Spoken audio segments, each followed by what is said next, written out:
Hello everybody and welcome back to my channel.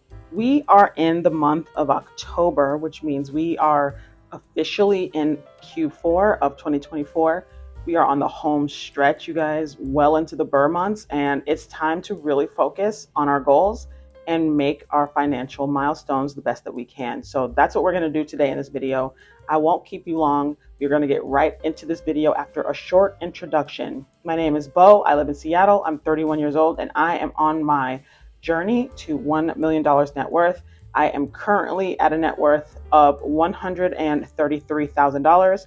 I don't include my husband's net worth into mine because I am working towards this goal on a personal level. So we may reach 1 million before I individually reach 1 million, but I'm only going to be sharing what I do with my money individually so that it is a more realistic journey. So if you guys are into things like that, please follow along and I will get right into this video, starting with the bills so far for the month of October. So our rent never changes throughout the year. That was $1,300 on the 1st of October. And then we also paid half of our groceries this week, was $77 even, which is great. And we also paid our electric bill, which was $63.21. Those are all the bills we paid so far. So we're going to come back to this throughout the month like we usually do and fill this up as we go. Savings for the month of October so far, I have saved $2,000 and my goal for this month is $2,500. So for the first check, we saved $2,000, which is great. So we are completely filled for our emergency fund. Once again, we are currently at $20,517, and we're going to be surpassing that, obviously, because we are doing some other savings challenges at the same time. So on October 11/24, I saved $2,000 and I'm going to save some room for the $500 as well. But right now we are at $20,500, which is great. And for our individual brokerage, we will be saving towards this again in November. So for right now, we are not saving anything still. So we are still at $383 in our individual brokerage, which means we can fill out our beans once again, which is super exciting. And we were currently at 18.5 and now we are at 25. We put 2,000 in there. So we can put 5, 10, 15, 20, 4 more beans in, which means that we have caught up on all of our savings goals. Not the same color, which is a bummer. And I could erase it, but I'm not going to. I'm just gonna go with what I have here. And now on to the month of October, you guys. We are well on our way to finishing off this year successfully. I put in my 3 goals and I've already made 1. Saved $2,000 to fully fund our emergency fund. We did that on the 11th, so I checked it off. The next is to save $500 for our end of year trip, which we will be doing when I get paid next. And then the third is to eat at home 20 times, 20 days eating at home. This helps me save money and so far so good. As you can see on the calendar, there's not much going on this month. We are really in the thick of our deliverables at work, which means that we're not really having much time to do much else outside of work, which is fine. This is our focus month. We are busy, we are saving, and we are tracking and just trying to finish the year strong so that we can go on our vacations at the end of the year. So that is what we're doing. I put down that we saved $2,000 on the 11th. I have a dentist appointment next Thursday. We went to Fall Fest on the 6th. And other than Halloween and payday, there is really nothing else going on. We are relaxing, saving, and focusing for the month of October.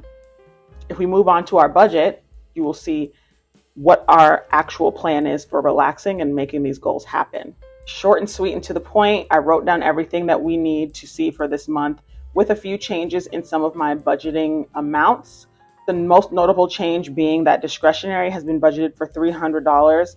I know what you guys are thinking. You don't think I can do this. When I made it, didn't think I could either, but it's time for me to grow up, right? I need to not spend so much on food and snacks and just miscellaneous BS. So I am going to hold myself to this 300 and I'm going to do my best to not spend over. one way that I'm planning to do my best to not spend over is that I budgeted $80 for beauty. That's hair care, that's face care. I don't really buy makeup, so other than that, I shouldn't be spending much more on anything else. So that's where we're at. For living expenses, nothing has changed. We have $1,635 budgeted for that. Self-care, nothing has changed. Pets, nothing is budgeted because we really have our bills for our dog and our cat on an 8-week basis. So that was last month. So this month, nothing is expected. Discretionary, as I said, $300. That's our eating out. That's our just buying random things from Amazon, just spending money, buying clothes, things like that. That's what this is for. And then entertainment, we have $30.99. That's a typo. We're going to say 99 cents. And that's because I added the Apple storage. Since it is a bill, I used to put it in our day-to-day spend, but that's just not accurate. So as you can see here, we do have some sinking funds. We put $2,000 towards our emergency fund and nothing yet towards our end of year trip. But by the end of the month, there will be $500. And for our income this month, so far, we've gotten $2,463.85 from our W-2, as well as $59.91 from bank interest. And I do use just a traditional bank for my interest. I'm not necessarily going to name what bank I use, but it is one of the big ones, right? Your Chases, your PNCs, your Bank of Americas, your Wells Fargo. You can do the math there, look into it and see who's giving the big interest rates at this moment. I currently get over 4% interest, and there are better rates out there, but I trust what I trust, and that's what I'm using at the moment. So that's how I was able to get $59.91. And I do want to add that I used to get $71, but because the interest rates are dropping nationally, that's one of the cons of the interest rates dropping. Just as when the interest rates rise, that's not a good thing for, say, the biotech industry or other things, housing and stuff. But if you have a high yield savings account, that is one pro of high interest rates. So it's just something that goes with it. You give and you take and you look where to make money where you can. And that's one way how I make money when the interest rates are high. So they are dropping, which is good, but that comes with a lower balance for my interest as well. So all that to say, I added that as the income because I feel like it's a substantial amount of money. My total budgeted expenses for this month with the lower discretionary spending is $2,270.07. And if we move on to our day-to-day spend here, you will see how I have spent my money day-to-day so far. Some of the purchases did spill over from last month just because of the timing. And so that's why you're seeing some of this stuff here now. So again, on the 11th, I was paid my first check for my W-2 job. I'm expecting another check in 2 weeks. And I've made pretty minimal purchases. Some of them were last month, but came through this month. The one of which was the panic buying. There was a port strike and there were some things that we did need. So no, we didn't go out and buy a whole bunch of toilet paper. We just got a few non-perishable items that we had run out of, as well as some other things that we did need. So we just bought a little bit extra, and that came out to $80 for my portion. On the 4th, we had some pho, and that came out to $14.15. And then I bought a runner's vest because I have been running outside a lot more, and my running apparel just doesn't allow for adequate pockets. So I can't hold my wallet, my keys, my phone, and I need to. So that's why I bought this vest. It was $41.86 from Amazon. And I bought some things at our fall fest, some food and some items for my nephew, $36.30. And then on the 11th, I did order a pizza. My husband is actually very strictly saving money right now, but I still wanted to eat out. And so when I want to eat out, I'm paying. And so that's what I did. It was a very large pizza, and it was $38.07. So that total,